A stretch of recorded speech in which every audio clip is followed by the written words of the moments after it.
Hello students and welcome back to our YouTube channel Vidyam. मैं हूं Anshita Jindal, a graduate from your dream college SRCC. और आज इस video में हम करने वाले हैं हमारी नेशनल इनकम के मेजरमेंट वाला चैप्टर, जो कि पूरी 12th इको का सबसे मुश्किल चैप्टर है। बहुत सारे बच्चे सीधा इसको छोड़ के चले जाते कि भैया हमें तो न्यूमेरिकल समझ नहीं आ रहे। पर तुम्हें पता है, अगर तुम ये कर लोगे ना बेटा, तुम्हारे पेपर के 8 से 10 नंबर पक्के हो जाएंगे। और ये इकलौता ऐसा चैप्टर है जो तुम्हारे पूरे के पूरे 12th के इको के मार्क्स का फेस बदल के रख सकता है, रिजल्ट बदल के रख सकता है, क्योंकि ये अकेला अपने आप में बहुत ज्यादा वेटेज रखता है, बहुत ज्यादा इंपॉर्टेंस रखता है। ठीक है, तो मैं बहुत अच्छे से तीनों ही मेथड्स तुम्हें समझाऊंगी, इतने आसानी से समझाऊंगी कि तुम्हें कोई मुश्किल नहीं आएगी। आज की वीडियो में हम बहुत सारे न्यूमेरिकल्स नहीं करेंगे। न्यूमेरिकल्स के लिए मैं डेडिकेटेड अलग से वीडियो लाऊंगी, जहां पे मैं हर तरीके का न्यूमेरिकल कराऊंगी, प्रीवियस ईयर क्वेश्चंस भी कराऊंगी, सो दैट कुछ भी पेपर में न्यूमेरिकल आ जाए तुम करके आओ। ठीक है, आज की वीडियो में हम क्वेश्चन सॉल्व नहीं करेंगे। आज की वीडियो में हम करेंगे कि कैसे हमें न्यूमेरिकल सॉल्व करने हैं,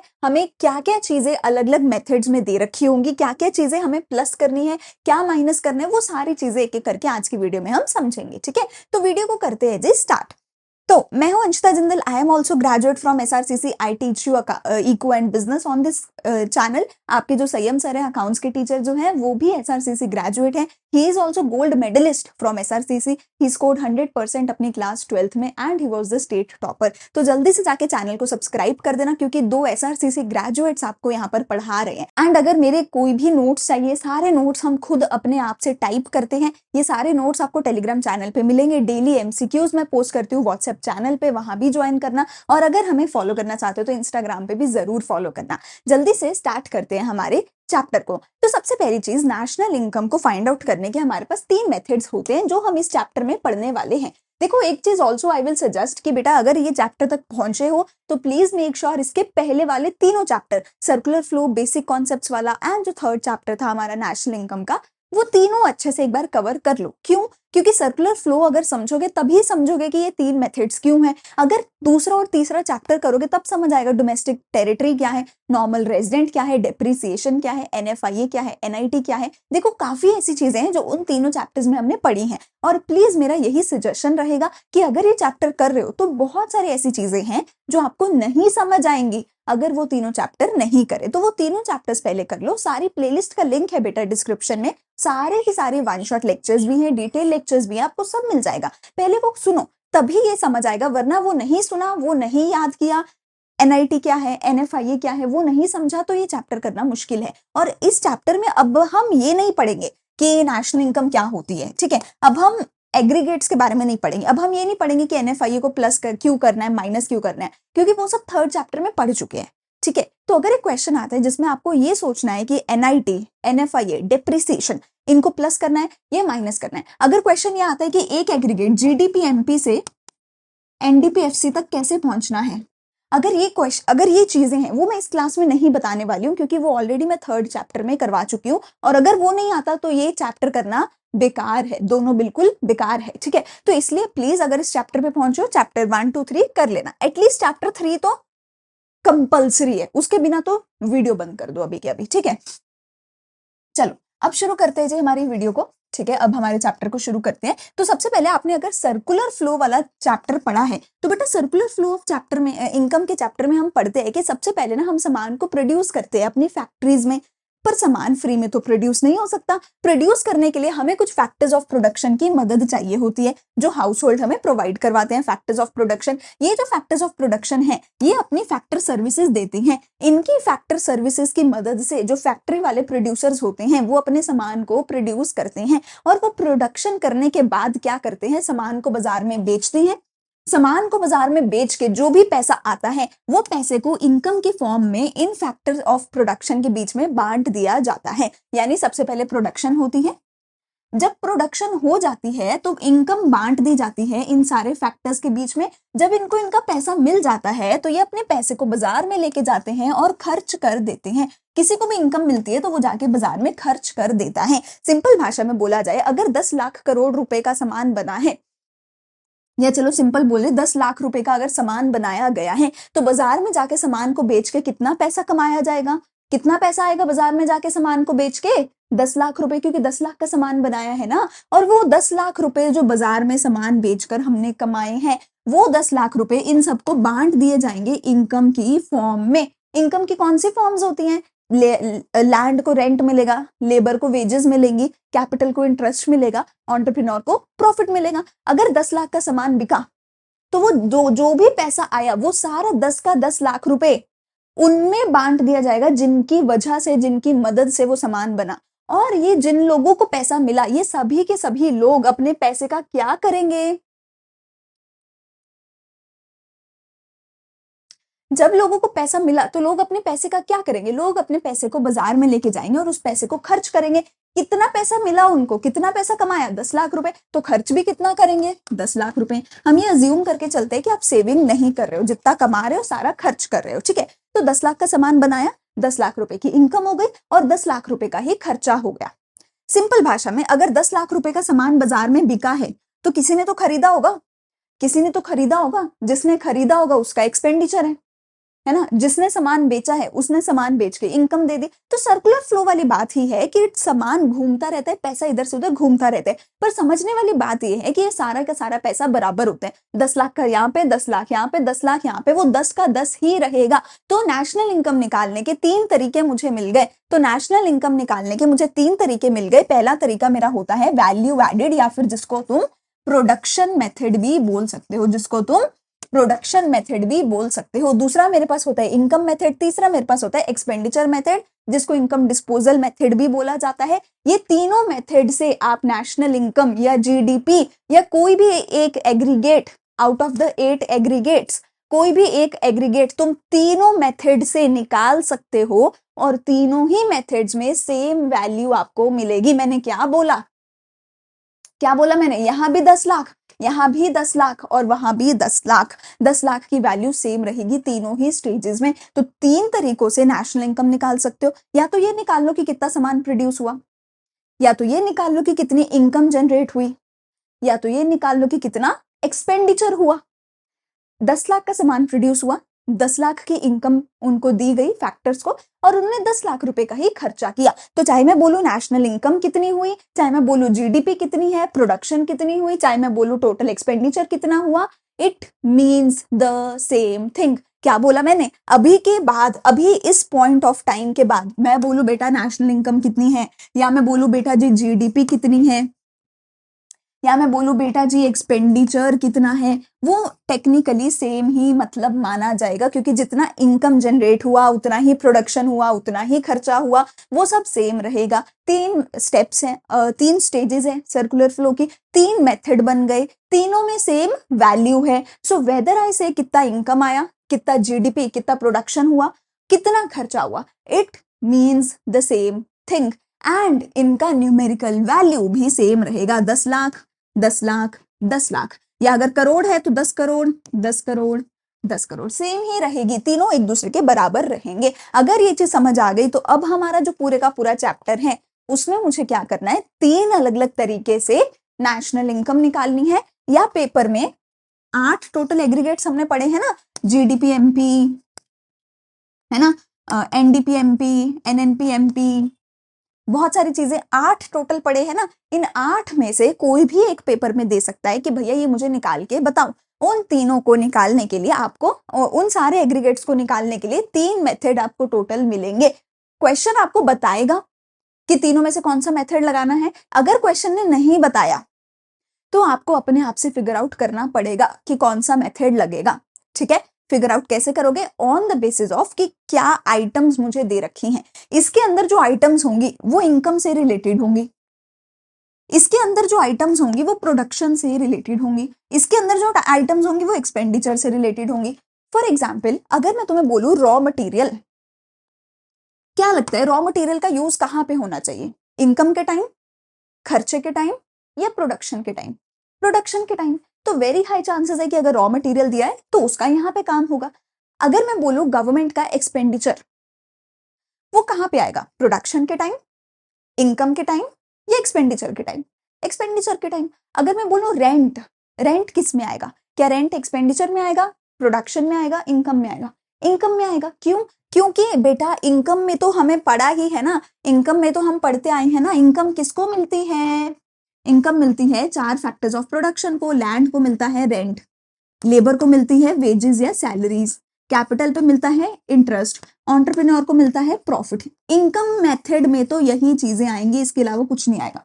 इसके अलावा एक और आइटम आएगी रॉयल्टी। बस इनकम मेथड तो इतना ही है कि जो फैक्टर्स ऑफ प्रोडक्शन को इनकम देते हो उसको प्लस कर दो तो नेशनल इनकम बन जाती है।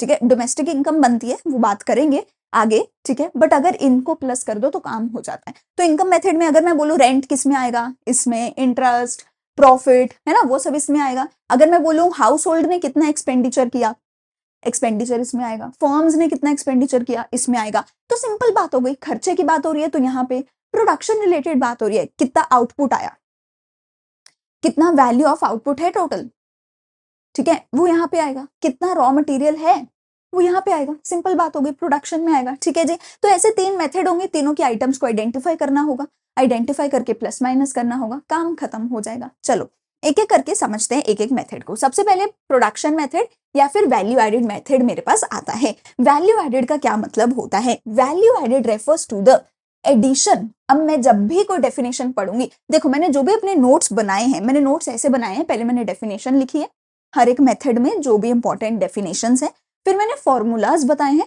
फिर मैंने कुछ इंपॉर्टेंट टिप्स बताई हैं तीनों फॉर्मूलाज की। तो जब भी मैं डेफिनेशन पढ़ूंगी तुम उस डेफिनेशन को मेरे साथ साथ पढ़ोगे, जैसे लाइव क्लास में टीचर के साथ आप बोलते हो। ठीक है, चलो वैल्यू एडेड की डेफिनेशन पढ़ो। मेथड का नाम क्या है? वैल्यू, बोलो मेरे साथ, मेथड का नाम क्या है? Value added method. Value added method, इसको और क्या नाम दिया जाता है? और क्या नाम दिया जाता है? Production method. क्या दिया जाता है नाम? ठीक है, अब पढ़ो इसकी डेफिनेशन। वैल्यू एडेड का क्या मतलब है? Value added refers to addition of value to the raw material और intermediate goods by a firm during the production process. तो देखो क्या कहते हैं, हम जो इंसान है ना, मैं बोलती हूँ अगर मेरी फर्नीचर की दुकानें हैं, ठीक है, अगर मैं कुर्सियां वगैरह बेचती हूँ, तो कोई मुझसे पूछे क्या ये कुर्सी आपने बनाई है, मैं बोलूंगी हाँ कुर्सी मैंने बनाई है, टेबल मैंने बनाया है, पंखा मैंने बनाया। क्या मैं भगवान हूं? क्या मैं भगवान हूं कि मैं कुर्सी बना दूंगी, ऐसे जादू की छड़ी चलाऊंगी कुर्सी बन जाएगी? नहीं, हम इंसान हैं और इंसान असलियत में कभी भी कुछ भी बना नहीं सकता। क्या बोला मैंने? हम भगवान नहीं हैं, जादू की छड़ी मेरे पास नहीं है, मैं श्री कृष्ण नहीं हूं कि चुटकी बजाऊंगी और कुछ हो जाएगा। हम इंसान असलियत में कुछ भी बना नहीं सकते, हम इंसान कुछ भी बना नहीं सकते। तो मैम कुर्सी कौन बनाता है, टेबल कौन बनाता है, एसी कौन बनाता है, गाड़ी कौन बनाता है? नेचर बनाता है बेटा, नेचर बनाता है। हम कभी भी बिना नेचर के खुद से कुछ नहीं कर सकते। तुम एक चीज सोच के देखो, गाड़ियों में बहुत सारे ऐसे मेटल्स वगैरह डलते हैं जो हमें नेचर से मिलते हैं। फर्नीचर की बात करते हैं, सिंपल। फर्नीचर के लिए एक चीज हमें चाहिए होती है, लकड़ी। अगर मेरे पास लकड़ी नहीं होगी तो मैं कोई भी चेयर, कोई भी टेबल, कुछ भी नहीं बना सकती। लकड़ी मुझे मिलती है नेचर से, ट्रीज से। तो हम इंसान कभी भी कुछ बना नहीं सकते। हम इंसान जो हमें नेचर से चीजें मिलती हैं उनकी फॉर्म को बदल सकते हैं, उनकी फॉर्म को बदल सकते हैं। मैं ट्रीज को काटूंगी, उनको ठीक है आरी से मोटा कर दिया, पतला कर दिया, छोटा कर दिया, लंबा कर दिया, एक चीज में दूसरी चीज जोड़ दी, नट्स बोल्ट लगा दिए, है ना, एक सर्टेन शेप लगा दिया, शेप बना दिया, पेंट कर दिया, और उस ट्री से, उस वुड से मैंने चेयर बनाई। तो मैंने उसकी क्या करी है? मैंने उसकी क्या करी है? फॉर्म चेंज करिए। ठीक है ना, मैंने उसकी फॉर्म चेंज करी है। अगर मैं पानी को जमा देती हूँ तो आइस बन जाती है, तो मैंने आइस नहीं बनाई है, मैंने लिक्विड की फॉर्म चेंज करके उसको सॉलिड बनाया। वही चीज मैं यहाँ पे कर रही हूँ। तो टेक्निकली मैं वैल्यू प्रोड्यूस नहीं कर रही, मैं वैल्यू ऐड कर रही हूँ। मैं 100 करोड़ के ट्रीज से, लकड़ी से, 100 करोड़ की लकड़ी से 500 करोड़ का फर्नीचर बना रही हूँ, तो मैं 400 करोड़ की वैल्यू ऐड कर रही हूं। मैं जीरो से कुछ भी नहीं कर सकती। तो वैल्यू ऐड का क्या मतलब है कि मैं कोई रॉ मटेरियल लेती हूँ, उस रॉ मटेरियल की फॉर्म को चेंज करती हूँ और उससे कोई फिनिश प्रोडक्ट बनाती हूँ। अब मैंने क्या बोला? अब मैंने क्या बोला कि मैं कोई रॉ मटेरियल लेती हूँ, ठीक है, जैसे कि हमारे पास हो गए ट्रीज, हमारे पास हो गई हमारी वुड, वो मैंने 100 करोड़ का रॉ मटेरियल लिया, उसके ऊपर मैंने कुछ तो काम किया अपना, और उससे मैंने अपने फिनिश गुड्स बना दिए। फिनिश गुड्स बना दिए 500 CR के। तो 500 माइनस 100, 400 करोड़ की मेरी क्या हो गई? वैल्यू एडिशन हो गई। 400 करोड़ की मेरी क्या हो गई? वैल्यू एडिशन हो गई। ये जो रॉ मटेरियल है इसको क्या बोला जाता है? इंटरमीडिएट कंजम्पशन बोला जाता है, इंटरमीडिएट गुड्स बोला जाता है। नॉन फैक्टर फैक्टर इनपुट्स बोला जाता है, आगे बताऊंगी। इंटरमीडिएट कंजम्पशन की डेफिनेशन पढ़ो मेरे साथ। It means money value of raw material used in the process of production. Used in the process of production. It is also called as raw material, non-factor inputs and secondary inputs. Secondary inputs. तो ये जो raw material है इसी को हम non factor या intermediate या secondary input कहते हैं। अब ये जो मेरे फिनिश गुड बने 500 करोड़ के, ठीक है, फिनिश गुड को मैं क्या बोलती हूँ, वैल्यू ऑफ आउटपुट। तो हमने 3 नए नाम सीखे हैं। हमने क्या बोला, इंसान खुद से कुछ बना नहीं सकता, वो कुछ लेता है, उसके ऊपर काम करता है, कुछ बनाता है। जो बनाया उसको बोला वैल्यू ऑफ आउटपुट, जो लिया था उसको बोला इंटरमीडिएट कंजम्पशन, और इस बीच में जो भी एडिशन हमने करा, फॉर्म चेंज करा, उसको बोला वैल्यू एडेड। वैल्यू एडेड कैसे निकाला, वैल्यू एडेड कैसे निकाला, 500 minus 100, value of output minus intermediate consumption equal to value added. ये हो गया मेरा फॉर्मूला इस पूरे के पूरे मेथड का। बात खत्म हो गई। वैल्यू एडेड मेथड, अब पढ़ो मेरे साथ। It measures the national income by estimating the contribution of each individual enterprise at particular stage of production in the domestic territory of the country in an accounting year. ये जो definition है 5 minute बाद इसको समझाऊंगी, थोड़ा सा आगे एक बार मैं आपको करवा देती हूँ सारा। एंड में, इस मेथड के एंड में ये डेफिनेशन आपको मैं एग्जाम्पल के साथ फिर समझाऊंगी, ठीक है। अभी के लिए रॉ मटेरियल का मतलब समझ आया, वैल्यू ऑफ आउटपुट का मतलब समझ आया, वैल्यू एडेड का मतलब समझ आया, ठीक है। चलो, वैल्यू एडेड मेथड में अब देखते हैं हम फॉर्मूलाज, जो मैं ऑलरेडी आपको बता चुकी हूँ। Value added is equal to value of output minus IC. तो VA is equals to VO minus IC। सही हो गई बात। VA equal to VO minus IC। Value added equal to, बोलो मेरे साथ, value of output minus intermediate consumption. जितने भी फॉर्मूलाज है मैं बोलूंगी, तुम मेरे साथ बोलोगे, ठीक है। अब value added is also called as, value added is also called as GDP-MP और GVA-MP। वैल्यू एडेड को ही हम GDP-MP या GVA-MP बोलते हैं। GDP-MP की फुल फॉर्म क्या है, अभी के अभी उच्ची चिल्ला के बोलो, मम्मी तक आवाज पहुंचनी चाहिए, इतना ऊंची बोलोगे। GDP-MP की फुल फॉर्म क्या है, और मुझे कमेंट सेक्शन में अभी के अभी लिखकर बताओगे। GVA-MP क्या होती है, gross value added, gross value added at market price, ठीक है। चलो, वैल्यू एडेड में से अगर मैं डेप्रीसिएशन माइनस कर दूं, वैल्यू एडेड क्या थी मैम, वैल्यू एडेड क्या थी, GDP-MP थी। अगर मैं GDP-MP में से डेप्रीसिएशन माइनस कर दूं, तो G में से डेप्रीसिएशन माइनस हुआ तो N बन गया। अगर इसमें NFIA प्लस कर दूं तो DP मेरा क्या बन गया, NP बन गया। अगर इसमें NIT प्लस कर दूं तो मेरा MP से FC बन गया। तो GDP-MP अब मैंने निकाल लिया। GDP-MP कैसे निकाला, VO माइनस IC करके।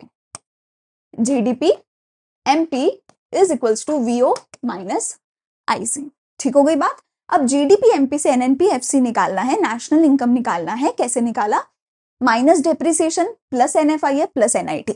सही हो गई बात, कोई दिक्कत कुछ नहीं, ठीक है। वैल्यू ऑफ आउटपुट का भी फॉर्मूला है, VO का फॉर्मूला है। VO का क्या फॉर्मूला है, वैल्यू ऑफ आउटपुट का क्या फॉर्मूला है, मेरे साथ बोलो, इतना ऊंची बोलो कि मम्मी को सुने, ठीक है। Value of output is equal to sales plus change in stock plus production for self consumption. दोबारा से बोलो, VO equal to sales plus change in stock plus production for self consumption. अब जो प्रोडक्शन फॉर सेल्फ कंजम्पशन है, इसका क्या मतलब है कि अगर मैंने सामान बनाया, खुद ही घर पे यूज कर लिया, उसको भी तो नेशनल इनकम में ऐड करूंगी, क्योंकि सामान बनाया तो आउटपुट तो निकला। चाहे घर पे यूज किया चाहे बाजार में यूज किया, सामान तो यूज किया, तो ऐड होगा। इसका कोई फर्दर फॉर्मूला नहीं है। 99% ये दे नहीं रखा होता। 1% अगर ये पेपर में दे रखा होगा तो VO में ऐड करना होगा, ठीक है। वैल्यू ऑफ आउटपुट निकालने के लिए ऐड करना होगा, ठीक है। अगर नहीं दे रखा तो छोड़ दो। चेंज इन स्टॉक का फॉर्मूला सबको पता होना चाहिए। चेंज इन स्टॉक क्या है, 11वीं क्लास से पढ़ते आ रहे हो। क्लोजिंग माइनस ओपनिंग स्टॉक है। जो एंड में बचा स्टॉक, ईयर एंड में, उसको प्लस किया। जो शुरू से स्टॉक लेकर आए थे पिछले साल से, उसको माइनस किया। तो ये चेंज इन स्टॉक का फॉर्मूला हो गया। सेल्स का फॉर्मूला क्या है, सेल्स का 3 तरीके से हम फॉर्मूला लगा सकते हैं। पहला फॉर्मूला सेल्स का क्या होगा, प्राइस इनटू क्वांटिटी। कितना प्राइस है कितनी क्वांटिटी है, दोनों को मल्टीप्लाई किया, सेल्स की वैल्यू निकाली। सेल्स में इसको प्लस किया इसको प्लस किया, वैल्यू ऑफ आउटपुट निकाला। वैल्यू ऑफ आउटपुट में से आईसी को माइनस किया तो जीडीपी एमपी निकाला। जीडीपी एमपी से ये 3 चेंजेस करके एनएनपीएफसी निकाला। समझ गए? ठीक है। अच्छा, सेल्स का दूसरा तरीका क्या है, मेरे को प्राइमरी सेकेंडरी टर्शरी तीनों सेक्टर की सेल अलग से दे रखी हो सकती है। तीनों सेक्टर की सेल अलग से दे रखी हो सकती है, टर्शरी आएगा यहाँ पे। ठीक है, TERTIARY, primary secondary tertiary sector तीनों की सेल अलग से दे रखी हो सकती है। तीनों की सेल को प्लस करके मैं सेल निकाल सकती हूँ। तीसरा तरीका क्या होगा, डोमेस्टिक सेल दे रखी हो सकती है, उसमें एक्सपोर्ट को प्लस कर दूं तो भी मेरा सेल निकल के आ जाएगा। डोमेस्टिक सेल को भी आगे कैसे दिया हो सकता है, house hold plus government plus business firm करके दे रखा हो सकता है। अब समझो भैया क्या खिचड़ी पक रही है, खिचड़ी तो बन गई है ना। देखो हो क्या रहा है बेटा, लेट्स से मेरे पास क्वेश्चन है, ये क्वेश्चन मुझे देता है value of output is equals to 1000। ये क्वेश्चन मुझे देता है sales is equals to x rupees. ठीक है, ये क्वेश्चन मुझे देता है change in stock is equals to, या ऐसे लगा लो चलो, sales equals to 700 rupees, change in stock equal to 300 rupees. ये क्वेश्चन मुझे ऐसे देता है। अब आप फाइनली आप क्या करोगे, क्या value of output 1000 plus 700 plus 300 करोगे? क्या आप फाइनली 1000 प्लस 700 प्लस 300 करके 2000 निकालोगे वैल्यू ऑफ आउटपुट? नहीं। अगर आपको वैल्यू ऑफ आउटपुट दे रखी है तो आप इन दोनों को इग्नोर कर दो, ठीक है। जैसे कि अगर मम्मी पापा सामने खड़े होंगे तो अपने बॉयफ्रेंड गर्लफ्रेंड को जैसे इग्नोर करते हो ना कि अरे भाई मम्मी खड़ी है अभी नहीं देखना, बिल्कुल वैसे ही इनको इग्नोर कर दो। पर अगर मम्मी नहीं खड़ी फिर इग्नोर नहीं कर सकते, फिर तो चाह के भी इग्नोर नहीं कर सकते। वही वाली बात है, वही वाली बात हम यहाँ पर कर रहे हैं। ठीक है, हम क्या बोल रहे हैं बेटा जी, अगर वैल्यू ऑफ आउटपुट दे रखी है तो आपको इन दोनों को अलग से ऐड नहीं करना। अगर वैल्यू ऑफ आउटपुट दे रखी है तो इनको इग्नोर कर दो, जैसे माँ बाप के खड़े उनको इग्नोर करते हो, अपने एजी ओजी को। ठीक है, तो सिर्फ और सिर्फ वैल्यू ऑफ आउटपुट 1000 रुपए ऐड करना है। इन दोनों को ना प्लस करना है ना माइनस करना है। इग्नोर का मतलब प्लस भी नहीं करना माइनस भी नहीं करना, बस छोड़ दो, कुछ नहीं, पड़े रहने दो। पर अगर वैल्यू ऑफ आउटपुट नहीं दे रखा तो sales plus change in stock करके 1000 रुपए वैल्यू ऑफ आउटपुट निकालोगे, फिर फॉर्मूला लगाओगे VO minus IC equal to VA। समझ आ गई बात? आगे चलते हैं। अब आगे मैंने क्या बोला है भैया कि सेल्स के लिए अलग अलग तरीके हमें दे रखे हो सकते हैं। या तो सीधा ही दे रखा होगा सेल्स इक्वल्स टू 700 रुपए, अगर तो सीधा ही दे रखा है सेल्स इक्वल्स टू 700 रुपीज, फिर तो काम ही खत्म, फिर तो कुछ नहीं करना,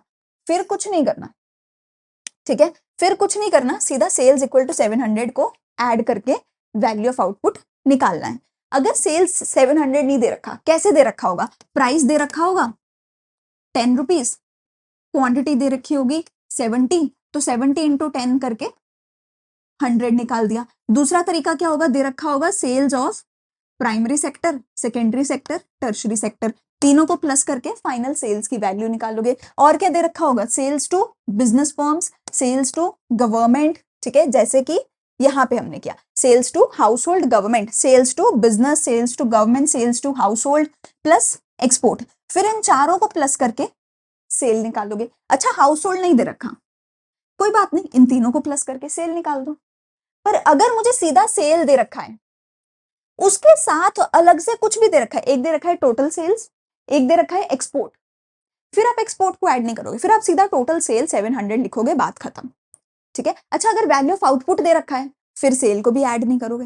समझ रहे हो? तो आपको एक स्टेप डीपर जाके तभी देखना है जब आपका ऊपर वाला स्टेप मिसिंग है। अगर वैल्यू ऑफ आउटपुट दे रखा है, अगर वैल्यू ऑफ आउटपुट दे रखा है तो ये आगे वाला फॉर्मूला नहीं लगाना। अगर वैल्यू ऑफ आउटपुट नहीं दे रखा तो ये फॉर्मूला लगाना पड़ेगा। इस फॉर्मूला में अगर सेल एज इट इज दे रखा है, अगर सेल्स एज इट इज दे रखा है तो इन तीनों में से कोई भी फॉर्मूला नहीं लगाना। अगर सेल्स एज इट इज नहीं दे रखा तो इन तीनों में से कोई भी एक फॉर्मूला लगेगा, उस फॉर्मूला को लगा के पहले सेल्स निकालोगे, फिर सेल्स को निकाल के इस फॉर्मूला में डाल के वैल्यू ऑफ आउटपुट निकालोगे, फिर वैल्यू ऑफ आउटपुट को इस फॉर्मूला में डाल के VA निकालोगे। सही हो गई बात? तो आपको एक स्टेप डीपर तभी जाना है जब ऊपर वाला नहीं दे रखा। And a lot of time नहीं दे रखा होता, तो आपको अंदर तक घुस के हर एक चीज निकालनी पड़ती है, ठीक है। पर ये चीज हमेशा याद रखना कि अगर वीओ दे रखा है तो सेल्स को अलग से ऐड नहीं करना, ठीक है। तो सेल्स के क्या तरीके होंगे, या तो दे रखा होगा प्राइस क्वांटिटी मल्टीप्लाई करके सेल निकालो, या दे रखा होगा sales to business, sales to government, sales to household से एंड देन एक्सपोर्ट। तो चारों को अलग से निकालो, प्लस करो चारों को और सेल निकालो। अच्छा, एक हो सकता है कि दे रखा है डोमेस्टिक सेल और एक दे रखा है एक्सपोर्ट, तो डोमेस्टिक सेल प्लस एक्सपोर्ट करके सेल निकालो, क्योंकि डोमेस्टिक सेल्स के अंदर ही 3 चीजें आती हैं, house hold, government, business firms. मतलब समझ रहे हो, एक स्टेप एक स्टेप एक स्टेप अंदर जाते जा रहे हैं, पर अंदर तभी जाना है जब ऊपर वाला कुछ नहीं दे रखा हमें, ठीक है। अब मैंने ये चीज तुम्हें समझा दी कि ऊपर वाला नहीं दे रखा तो अंदर जाना है। अभी बाकी के फॉर्मूलाज में भी अप्लाई होगा, इनकम मेथड में, एक्सपेंडिचर मेथड में अप्लाई होगा, तो मैं दोबारा नहीं समझाऊंगी। हर जगह समझ लेना कि अगर ऊपर वाला चीज नहीं दे रखा तो गो 1 स्टेप डीपर, अगर वीओ नहीं दे रखा गो 1 स्टेप डीपर, सेल्स नहीं दे रखा गो 1 स्टेप डीपर, ठीक है। चलो, तो हो गया जी, वैल्यू ऑफ आउटपुट का फॉर्मूला हो गया। सेल्स के 3 फॉर्मूला है, तीनों में से कोई एक लगेगा, तीनों मत लगा देना। सेल्स के 3 फॉर्मूलाज होंगे डिपेंडिंग अपॉन की प्राइस और क्वांटिटी दे रखा है, एक्सपोर्ट और ये दे रखा है, ये दे रखा है, क्या दे रखा है, तीनों में से कोई एक फॉर्मूला सेल्स का लगेगा। चेंज इन स्टॉक का पता है, क्लोजिंग माइनस ओपनिंग स्टॉक, ठीक है। तो सबसे पहले वैल्यू ऑफ आउटपुट निकालना है, उसमें से आईसी को माइनस करके जीडीपी एमपी निकालना है, फिर जीडीपी एमपी से अगर नेशनल इनकम बोला है या जौन सा भी एग्रीगेट बोला है वो निकाल देना। हो गई बात खत्म। चलो, टेलीग्राम चैनल पे सारे के सारे नोट्स मिल जाएंगे, अगर चाहिए तो ज्वाइन जाके कर सकते हो, लिंक नीचे आपको मिल जाएगा, ठीक है। ये नोट्स भी वहीं पे मैं अपलोड करने वाली हूँ। वैल्यू एडेड मेथड में इंपॉर्टेंट क्या क्या पॉइंट्स आपको दिमाग में रखने हैं। 2 तरीके से क्वेश्चन पूछा जा सकता है। एक तरीका होगा, देखो जैसे मैं कह रही हूँ, sales by firm A, sales by firm B, sales by firm C हो सकता है, या फिर फर्म ए की जगह हो सकता है प्राइमरी सेक्टर, यहाँ पे हो सकता है सेकेंडरी सेक्टर, टर्शरी सेक्टर। एक तरीका ऐसे हो सकता है, एक तरीका ऐसे हो सकता है, और नॉट जस्ट सेल, यहाँ पे आ सकता है value added by primary sector, value added by secondary sector, value added by tertiary sector. तो टोटल वैल्यू एडेड के लिए आपको तीनों को प्लस करना पड़ेगा, तभी वैल्यू एडेड निकलेगी। या हो सकता है value of output by this. तो अगर आपको फाइनल वैल्यू ऑफ आउटपुट निकालना है तो तीनों को प्लस करना पड़ेगा। इंटरमीडिएट कंजम्पशन इसका अलग से दे रखा हो सकता है। तो अगर सेक्टर वाइज कुछ भी दे रखा है, primary sector, secondary sector, tertiary sector, या फिर फर्म ए, फर्म बी, या फिर business, sales to business, sales to government, sales to household, अगर कुछ भी अलग अलग से ऐसे दे रखा है तो प्लीज उन सबको पहले प्लस करो, टोटल वैल्यू निकालो और फिर अपना क्वेश्चन सॉल्व करो। अगर value of output primary sector, secondary sector, tertiary sector तीनों को अलग से दे रखा है तो तीनों को प्लस करो और फिर फाइनल कैलकुलेशन करो। जैसे कि यहाँ पे अगर है 100, 200, 300, तो ये टोटल वैल्यू ऑफ आउटपुट मेरा हो गया 600। अब value of output minus intermediate consumption करके मैं वैल्यू एडेड निकालूंगी। मैं 600 माइनस आईसी करके वैल्यू एडेड निकालूंगी, ठीक है। दूसरा तरीका हो सकता है कि सिंपल दे रखा है, दूसरा सिंपली आपको दे रखा है, सेल्स दे रखा है, ओपनिंग क्लोजिंग स्टॉक दे रखा है, ठीक है, डिप्रिसिएशन वगैरह जो भी मुझे दे रखा है सिंपल दे रखा है, किसी सेक्टर की firm A, firm B, firm C की बात नहीं हो रखी, प्राइमरी सेकेंडरी टर्शरी की बात नहीं हो रखी। तो ऐसे केस में जो मुझे सेल दे रखी है मैं बस उसी को कंसीडर करूंगी। यहीं पे अगर मुझे कुछ वैल्यू ऑफ आउटपुट दे रखा होता मैं उसी को कंसीडर करती। ठीक हो गई बात। चलो चले आगे। 2 तरीके से हो सकता है क्वेश्चन, या तो कोई भी ऐसा अलग से नहीं है कि सेक्टर वाइज नहीं है, या सेक्टर वाइज दे रखा हो सकता है। अगर अलग अलग सेक्टर्स का, अलग अलग फर्म्स का दे रखा है तो सबको प्लस करके फाइनल आंसर निकलेगा। चले आगे। अगला मेरे पास आता है डबल काउंटिंग। देखो डबल काउंटिंग क्या कहता है। डबल काउंटिंग ये कहता है कि value added is equals to value of output minus intermediate consumption. ठीक है, value of output minus intermediate consumption. देखो सबसे पहले मेरा एक फार्मर था, फार्मर ने क्या किया, फार्मर ने व्हीट बना के बेची, गेहूं उसने बेची, उसने गेहूं बेची मिलर को, मिलर ने गेहूं से आटा बना के बेचा, बेकर ने आटा से ब्रेड बना के फाइनली कस्टमर को बेची। एक फार्मर के लिए फाइनल आउटपुट क्या होगा, गेहूं, लेकिन एक मिलर के लिए गेहूं क्या होगी, इंटरमीडिएट कंजम्पशन। देखो फार्मर ने जो व्हीट बेची है, कितने की व्हीट बेची है, इसने 500 रुपए की व्हीट बेची है, इसने 500 रुपए की व्हीट बेची है, तो जो मिलर था इसका 500 रुपए का क्या होगा, इंटरमीडिएट कंजम्पशन इनपुट होगा। इसका 500 रुपए का इनपुट होगा, देख रहे हो, इसका 500 रुपए का इनपुट होगा। तो जो मिलर है उसने 500 रुपए का रॉ मटेरियल खरीदा और 700 रुपए की ब्रेड बना के बेची, 700 रुपए का आटा बना के बेचा। अब इसने जो 700 रुपए का आटा बना के बेचा वो बेकरी के लिए क्या है, रॉ मटेरियल है। ये 700 रुपए का जो आटा है बेकरी के लिए रॉ मटेरियल है, और बेकरी वाले ने 1000 रुपए का ब्रेड बना के कस्टमर को बेचा। अब यहाँ पे 2-3 तरीके हो सकते हैं कि हम क्या ऐड करें नेशनल इनकम में। अगर सरकार फार्मर के पास गई, फार्मर बोलेगा सर जी मैंने 500 रुपए का सामान बेचा है, मिलर बोलेगा सर जी मैंने 700 रुपए का सामान बेचा है, ये बोलेगा सर जी मैंने 1000 रुपए का सामान बेचा है। अगर सरकार 500 प्लस 700 प्लस 1000 करने लग गई तो कितना हो जाएगा, देखो 1000, 1700 और ये हो जाएगा मेरा 2200 फार्मर का मिला के। अगर सरकार तीनों के फाइनल आउटपुट को ऐड करने लग गई फिर तो मेरी नेशनल इनकम, मेरी जीडीपी बन जाएगी 2200। पर क्या ये सही है?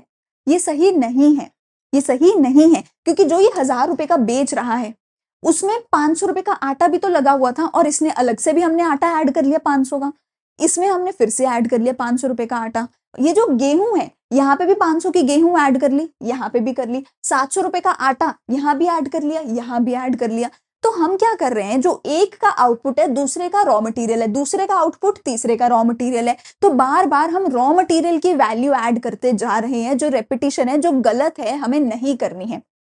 तो इसीलिए हम वैल्यू एडेड निकालते हैं, इसीलिए हम वैल्यू एडेड निकालते हैं। इसीलिए हम क्या बोलते हैं, भैया तुम मुझे ये मत बताओ कि तुमने कितने का सामान बाजार में बेचा, तुम ये बताओ तुम्हारा फाइनल प्रॉफिट कितना है, तुम ये बताओ तुमने फाइनली कितना वैल्यू ऐड किया। इसीलिए सरकार कभी ना इस पे टैक्स नहीं लेती कि मैंने 500 रुपए का सामान बेचा तो तुम मुझे 500 रुपए पे टैक्स दो। जीएसटी तो चलो अलग बात है, जो गुड्स एंड सर्विसेज पे लगता है, इनकम टैक्स की बात कर रही हूँ मैं।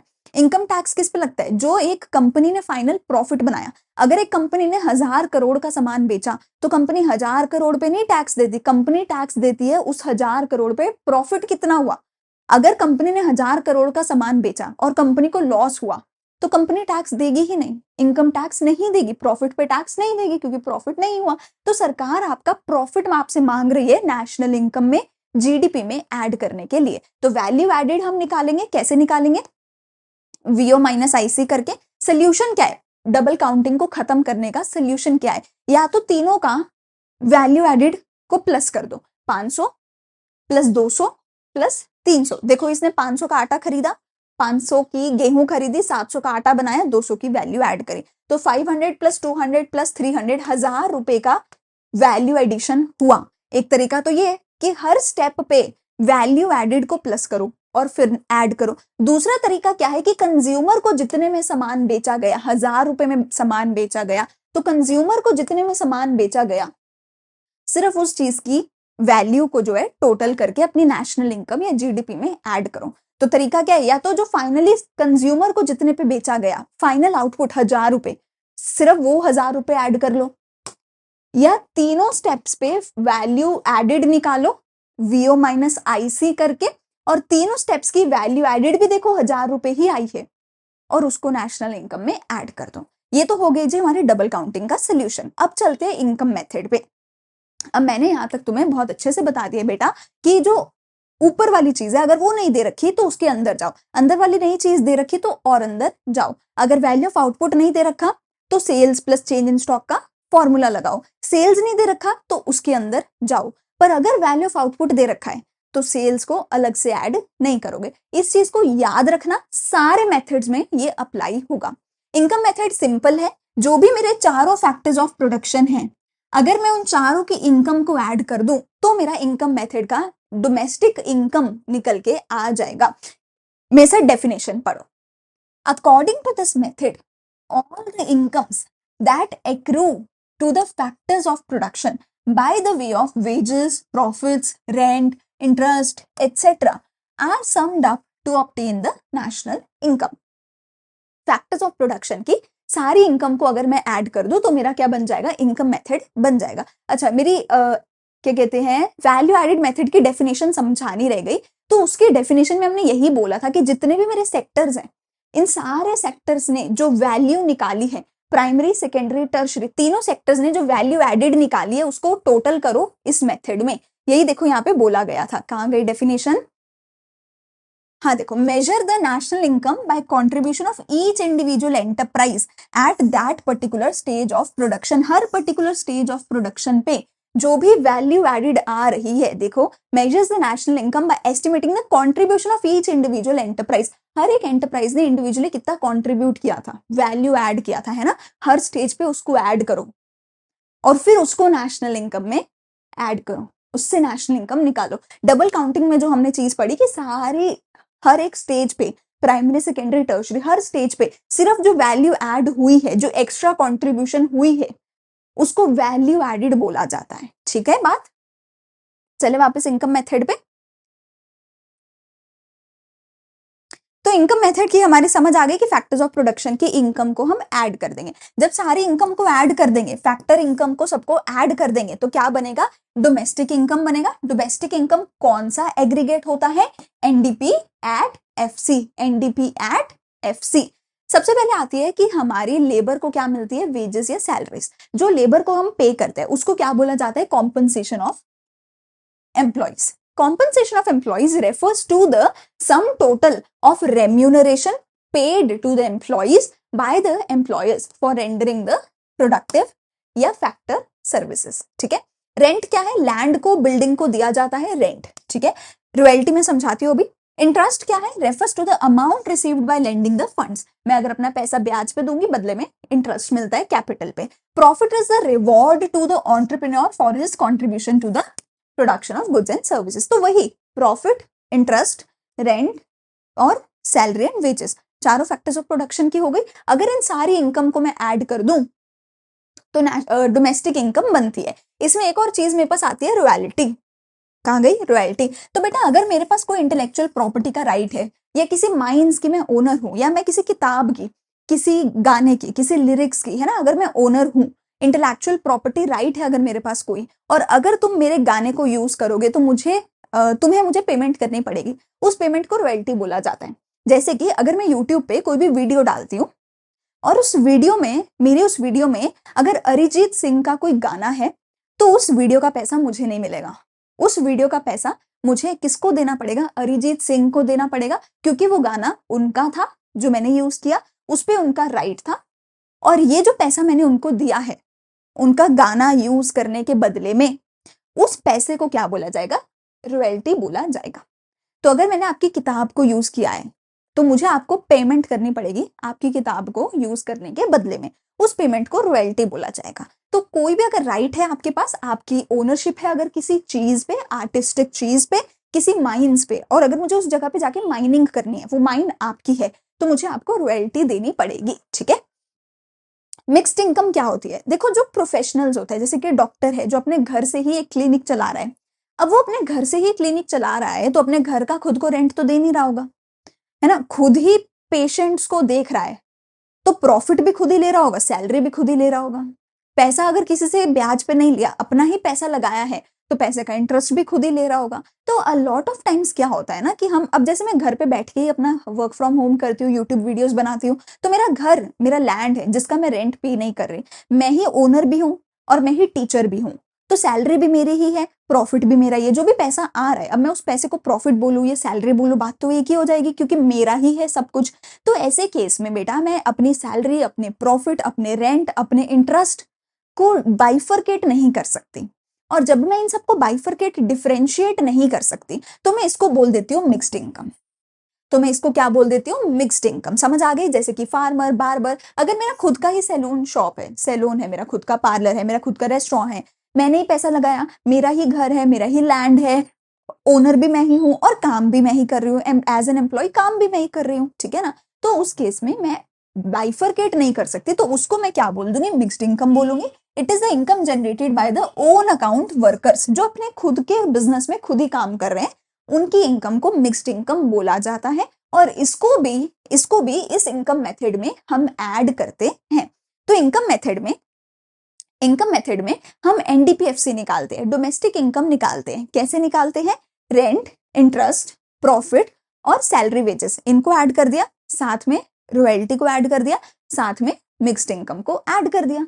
ठीक है, क्या बोला मैंने, लेबर की सैलरी वेजेस को क्या नाम दिया था, कॉम्पनसेशन ऑफ एम्प्लॉयज। तो 4 फैक्टर्स ऑफ प्रोडक्शन थे, चारों की इनकम ऐड कर दी, साथ में रॉयल्टी ऐड कर दी, साथ में मिक्स्ड इनकम को ऐड कर दिया। अगर इन सबको ऐड कर दिया तो इनकम मेथड बन जाएगा। तो लेबर को क्या दिया, कॉम्पनसेशन ऑफ एम्प्लॉयज, और लैंड को क्या दिया, रेंट, कैपिटल को क्या दिया, इंटरेस्ट, रॉयल्टी भी ऐड होती है मैंने बता दिया, और साथ में एंटरप्रेन्योर को क्या दिया, प्रॉफिट। इन सबको ऐड कर दिया, और साथ में मैंने क्या ऐड कर दिया, मिक्स्ड इनकम। इन सबको जब मैंने ऐड कर दिया तो क्या बन के आएगा, डोमेस्टिक इनकम या फिर एनडीपीएफसी निकल के आएगा। एनडीपीएफसी से अगर आपको नेशनल इनकम निकालना है तो वो निकाल लो, कोई भी एक एग्रीगेट निकालना है तो वो आप निकाल सकते हो। ठीक है, अच्छा अब यहाँ पर नाम है बहुत सारे जो एक एक करके समझते हैं। मिक्स्ड इनकम अगर पेपर में दे रखी होगी तो मिक्स्ड इनकम लिख कर ही दे रखी होगी, कोई बाइफर्केशन नहीं है, कोई दूसरा नाम नहीं है, ये सिंपलेस्ट चीज है। अगर नहीं दे रखी तो इग्नोर कर दो, छोड़ो, मुझे पता ही नहीं कि होता भी है, छोड़ो। अगर नहीं दे रखी तो इसको 0 अज्यूम कर लो। ठीक है, कंपनसेशन ऑफ एम्प्लॉइज, अगर तो एज इट इज ये वर्ड लिखा हुआ है तो भूल जाओ कि इसमें कुछ और भी आता है, वही बात है ना, अगर ऊपर वाली लेयर पे दे रखा है सामान तो इन डेप्थ नहीं जाना, अगर ऊपर वाला नहीं दे रखा गो वन स्टेप डीपर में कंपनसेशन ऑफ एम्प्लॉइज के अंदर 4 चीजें आती हैं, चारों को प्लस करके निकालना पड़ेगा अगर नहीं दे रखा तो। क्या क्या, wages and salaries in cash, पैसा जो कैश में मिला, क्या क्या मिल सकता है कैश में, क्या क्या मिल सकता है आपको, वेजेस मिल सकती है, सैलरीज मिल सकती है, बोनस, डीए मिल सकता है, dearness allowance, commission etcetera.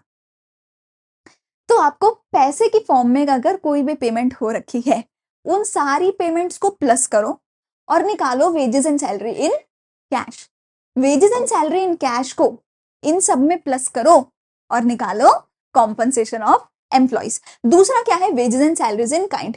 In kind भी तो पेमेंट हो सकती है, कैसे हो सकती है, कोई रेंट फ्री घर दे दिया, कोई फ्री की गाड़ी दे दी, कोई फ्री का मेडिकल इंश्योरेंस दे दिया, एजुकेशनल फैसिलिटी आपको दे दी, फ्री का वाईफाई दे दिया। तो ये सारी चीजें क्या है, सैलरीज इन काइंड है, इनको प्लस करके इन काइंड वाली निकालो, इन काइंड वाली को यहां प्लस करोगे तो कॉम्पनसेशन ऑफ एम्प्लॉइज आ जाएगा। अगला है मेरे पास employers contribution to social security scheme. इसको सिंपल भाषा में बोले तो क्या क्या लिखा आ सकता है, 99% यही एज इट इज लिखा आएगा, employers contribution to social security scheme. Employers contribution क्या होता है, आपका जो प्रोविडेंट फंड होता है, ग्रेच्युटी होती है, लेबर वेलफेयर फंड होता है, पेंशन फंड होते हैं, ये सारे बेसिकली इसमें आते हैं। ठीक है, मोस्टली पेपर में ये एज इट इज दे रखा होता है क्योंकि सबसे मुश्किल नाम तो यही है, ये तो आसान है तो यही दे रखा होता है। और अगर ये आ जाए इसको सीओई में ऐड करना है। ठीक है, सीओई बोला है, सीओसी नहीं बोला है। ठीक है, सीओई मतलब कॉम्पनसेशन ऑफ एम्प्लॉइज। ठीक है, अच्छा अगर ये है इनके साथ साथ एक ओल्ड एज पेंशन आएगी, ओल्ड एज पेंशन को भी ऐड करोगे, इन चारों को ऐड करके सीओई निकलेगा। तो अगर सीओई नहीं दे रखा, इन चारों को ऐड करो और ये निकालो, अगर दे रखा है तो इन सबको इग्नोर कर दो। पैसा इन कैश दे रखा है, ठीक है, कुछ भी वेजेस है, सैलरीज है, बोनस है, कमीशन है, इन काइंड दे रखा है, फ्री का घर, गाड़ी, कुछ भी दे रखा है, ट्रैवल अलाउंस दे रखा है। ठीक है, अगर आपको pension, gratuity, provident fund, sorry pension तो यहाँ आएगी, provident fund, gratuity, employers contribution अगर है तो वो यहाँ पे आएगा। एम्प्लॉयर, देखो एम्प्लॉयर दिख रहा है ना वर्ड एम्प्लॉयर, अगर एम्प्लॉयर लिखा है तो एम्प्लॉयर का कॉन्ट्रीब्यूशन ऐड होगा। इसके जगह अगर वर्ड आ जाए employee,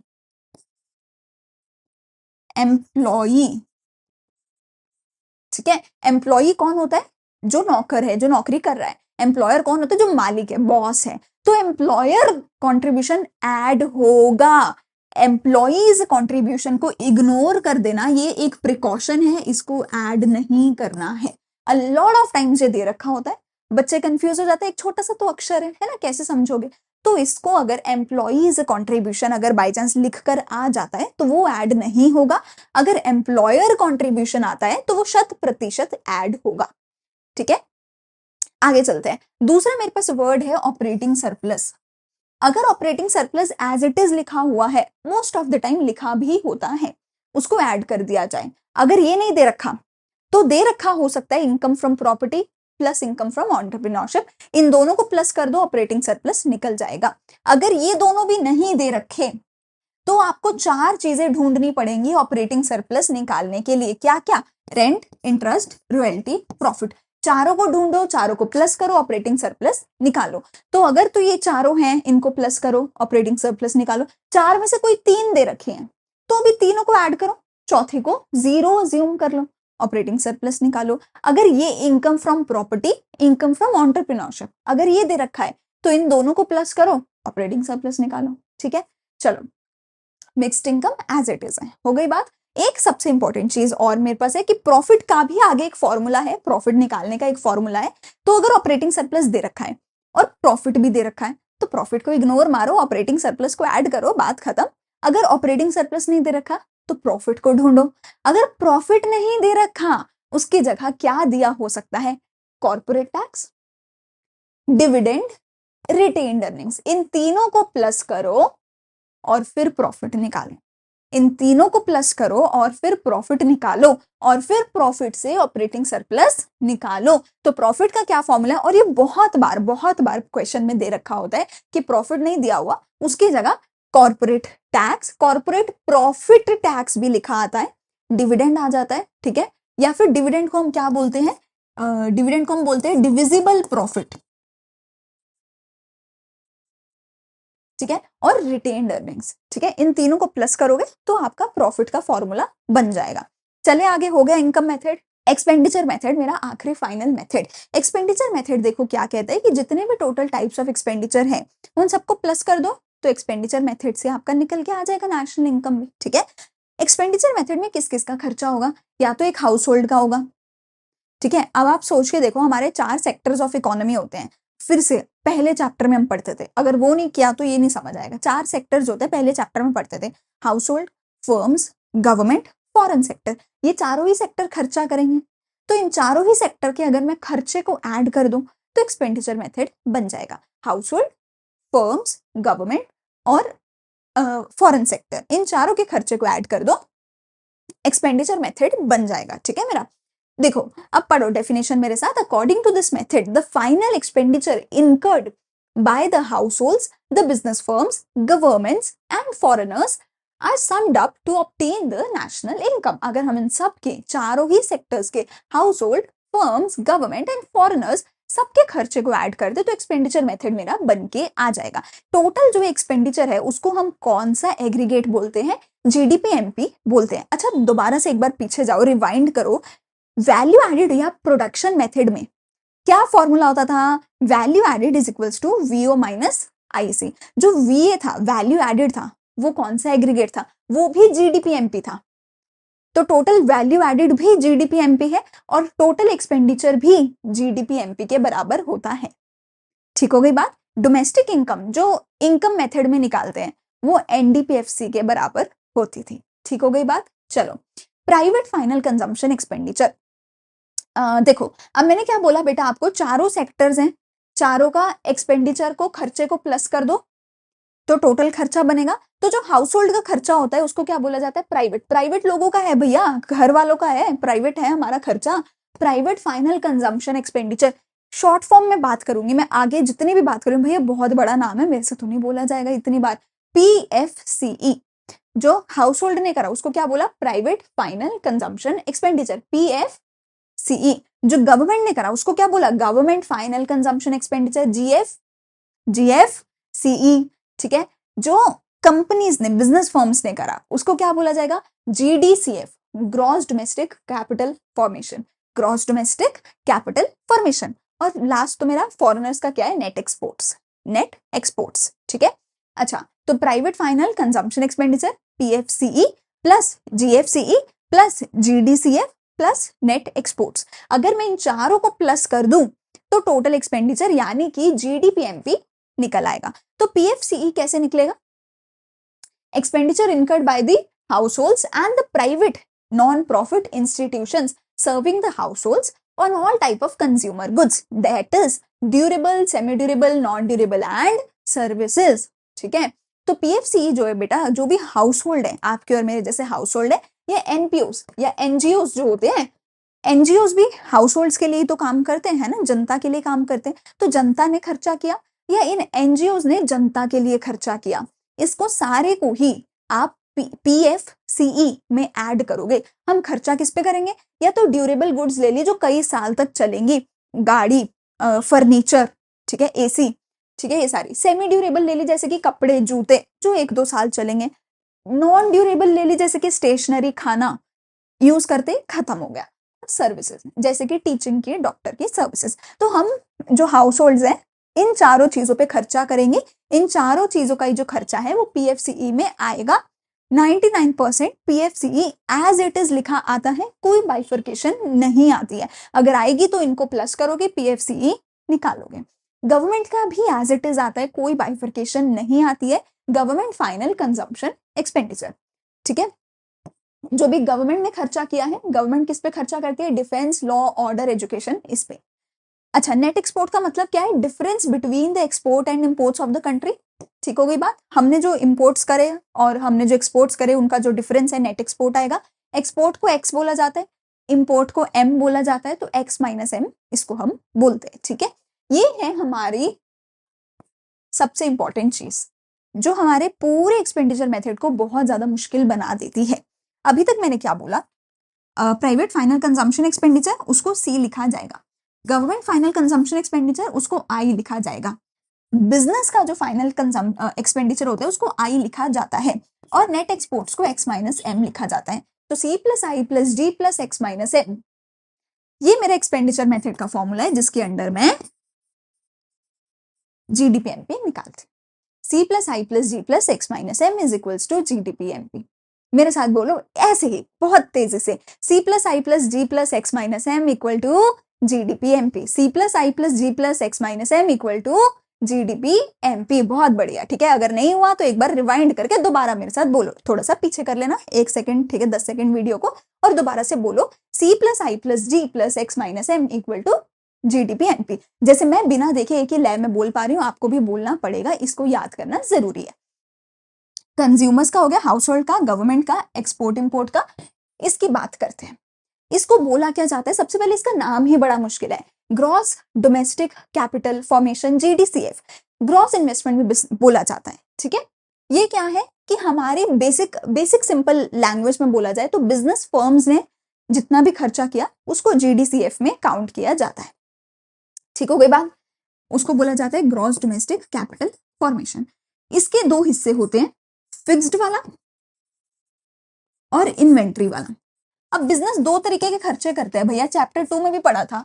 business capital expenditure, capital goods भी खरीदता है, कंजम्पशन गुड्स भी खरीदता है, कंजम्पशन नहीं, कैपिटल गुड्स भी खरीदता है, इंटरमीडिएट गुड्स भी बिजनेस खरीदता है। तो अगर तो बिजनेस रॉ मटेरियल पे खर्चा कर रहे हैं वो इन्वेंट्री में आएगा, अगर बिजनेस कैपिटल गुड्स खरीद रहा है तो वो फिक्स्ड में आएगा।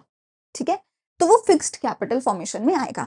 इसका पूरा नाम क्या है, gross domestic fixed capital formation. ये क्या है, GDCF, ये क्या है, GDFCF, GDCF, GDFCF।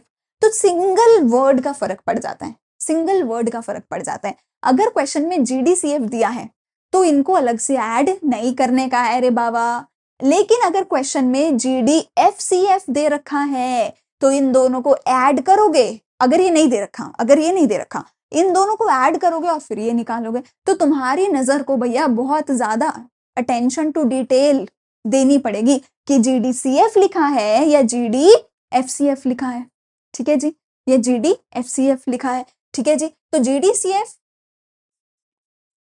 = GDFCF plus inventory investment. तो GDFCF अगर है तो दोनों को प्लस करो और ये निकालो, अगर ये दिया हुआ है तो दोनों को प्लस नहीं करने का है। ठीक हो गई बात। GDFCF के अंदर भी 3 चीजें आती हैं, GDFCF के अंदर भी 3 चीजें आती हैं।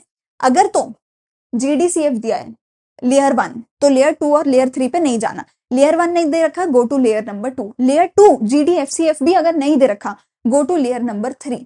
Business fixed investment plus residential construction investment plus gross public investment. Simple भाषा में अगर एक बिजनेस ने कैपिटल इन्वेस्टमेंट करा तो वो भी इसमें फिक्स्ड इन्वेस्टमेंट ऐड होगा। हमने हाउस होल्ड ने अगर अपना घर बनाने का खर्चा किया वो भी यहाँ पे ऐड होगा। अगर आता है कि हाउस होल्ड ने घर बनाने का खर्चा किया तो उसको पीएफसीई प्राइवेट फाइनल में ऐड नहीं करना, उसको यहाँ ऐड करना है। और अगर सरकार ने अपना फिक्स्ड इन्वेस्टमेंट किया उसको भी जीडीएफसीएफ में ऐड करना है। ठीक है, इन्वेंट्री का तो फॉर्मूला पता है, change in stock closing minus opening stock. ठीक है, GDCF is equals to GDFCF plus inventory investment. GDFCF का भी फॉर्मूला है बिजनेस का, हाउस होल्ड का और सरकार का फिक्स्ड इन्वेस्टमेंट। अगेन तीनों हमारे जो है सेक्टर हो गए, तीनों सेक्टर की फिक्स इन्वेस्टमेंट को मिला के फिक्स इन्वेस्टमेंट बनेगी और फिक्स प्लस इन्वेंट्री को मिला के जीडीसीएफ बनेगा। जीडीसीएफ का दूसरा नाम क्या होता है? ग्रॉस डोमेस्टिक कैपिटल फॉर्मेशन भी बोलते हैं, ग्रॉस इन्वेस्टमेंट भी इसको बोला जाता है। अगर ग्रॉस कैपिटल फॉर्मेशन आ जाए, ग्रॉस डोमेस्टिक ना आए, ग्रॉस कैपिटल फॉर्मेशन आ जाए तो भी वो जीडीसीएफ ही होता है। सही है बात। अब इसमें भी एक बड़ी मुश्किल चीज है, लिखी हुई है मैंने यहाँ पे, नीचे लिखी होगी, चलो एक बार ये फ्लो चार्ट देख लो। Private final consumption expenditure household का और एनजीओस का, गवर्नमेंट का तो गवर्नमेंट का ही है। जीडीसीएफ में क्या क्या आता है? ग्रॉस फिक्स्ड कैपिटल फॉर्मेशन, इसको अभी के लिए मैं समझाऊंगी आगे, इसको अभी के लिए इग्नोर कर दो। जीडीसीएफ में क्या आएगा? GFCF, जीडीएफसीएफ plus inventory investment. Inventory का फॉर्मूला क्या होता है? Closing minus opening. Domestic word लिखा है या नहीं लिखा है एक ही बात है, हमें फर्क नहीं पड़ेगा। तो ग्रॉस कैपिटल फॉर्मेशन हो, ग्रॉस डोमेस्टिक कैपिटल फॉर्मेशन हो, एक ही बात है। Gross domestic fixed capital formation हो, ये ग्रॉस फिक्स्ड कैपिटल फॉर्मेशन हो, एक ही बात है। नेट एक्सपोर्ट का तो पता ही है, एक्सपोर्ट माइनस इंपोर्ट, ये सब मिला के जीडीपीएमपी बन जाएगा। अब देखो एक और चीज जो ये लिखी हुई है, सबसे मुश्किल चीज जो मुझे लगती है ये रहा। अगर तो तुम्हें ग्रॉस डोमेस्टिक कैपिटल फॉर्मेशन दे रखा है या तुम्हें gross domestic fixed capital formation दे रखा है, तो मैंने अभी तक तुम्हें बताया ही नहीं है कि बेटा तुम्हें डेप्रिसिएशन को भी अलग से ऐड करना है, करना ही नहीं है, क्योंकि तुम्हें ग्रॉस दे रखा है और ग्रॉस का मतलब डेप्रिसिएशन पहले से ही एडेड है। तो अगर डेप्रिसिएशन एडेड है पहले से, मतलब अगर ये दोनों दे रखे हैं तो डेप्रिसिएशन को ऐड नहीं करना, पर इनकी जगह पे दे रखा हो सकता है नेट डोमेस्टिक कैपिटल फॉर्मेशन या net domestic fixed capital formation, जिसमें फिर आप इन्वेंट्री को भी ऐड करोगे, है ना।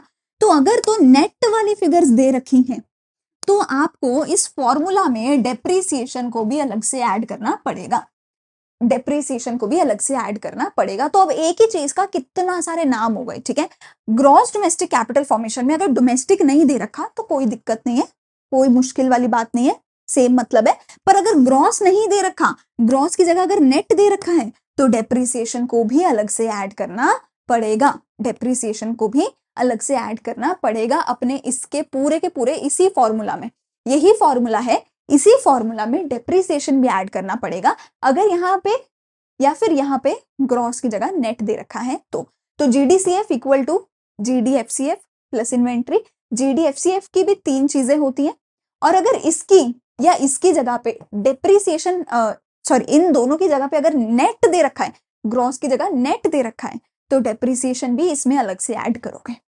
I hope I have made it clear and I will request you, even if तुम्हें समझ आ गया, अगर नहीं समझ आया फिर तो दोबारा देखो ही, इवन इफ तुम्हें समझ आ गया प्लीज एक्सपेंडिचर मेथड का जब से मैंने जीडीसीएफ वाला समझाना शुरू किया है वहां से लेके यहाँ तक का दोबारा सुन लो। इवन इफ तुम्हें बिल्कुल अच्छे से समझ आ गया तो भी दोबारा सुन लो, क्योंकि ये सबसे मुश्किल मेथड होता है जिसमें मोस्ट ऑफ द बच्चे गलती करके आते हैं। आई थिंक पिछले साल की ही बात है कि तुम्हें जीडीएफसीएफ भी नहीं दे रखा था, उसके अंदर भी ये तीनों चीजें अलग से दे रखी थी और तीनों अलग से ऐड करके पहले जीडीएफसीएफ निकालना था और फिर उसके बाद जीडीसीएफ निकालना था।